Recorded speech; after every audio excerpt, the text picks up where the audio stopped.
সেই প্রতিশ্রুতি বাস্তবায়নে সত্যিকার অর্থেই আমরা বাংলাদেশের জাতীয় ছাত্রদল আন্তরিক ভূমিকা পালন করতে চাই।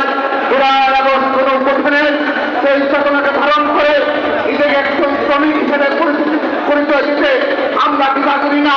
কারণে জুলাইয়ের মাস কোন উপকার শুধুমাত্র ছাত্র জনতা নয়, সেখানে সত্যিকার অর্থে শ্রমিকদের স্বতঃস্ফূর্ত অংশগ্রহণ ছিল।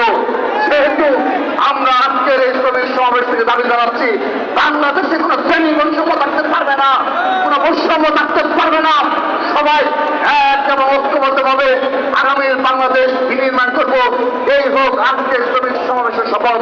সেই প্রত্যাশা রেখে সবাইকে ধন্যবাদ জানিয়ে বিদায় নিচ্ছি। বাংলাদেশ জিন্দাবাদ, বাংলাদেশ জাতীয় ছাত্রদল জিন্দাবাদ। শহীদ রাষ্ট্রপতির বীরত্ব অমর হোক, মা মাপিও মানুষের আদর্শীয় দেশের নেত্রী বেগম খালেদা জিয়া অমর হোক।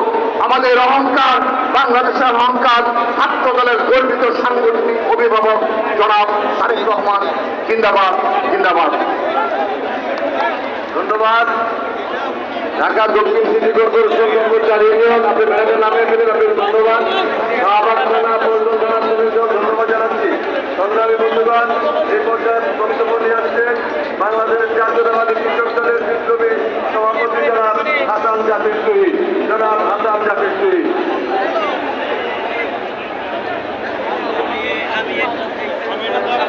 আসসালামু আলাইকুম।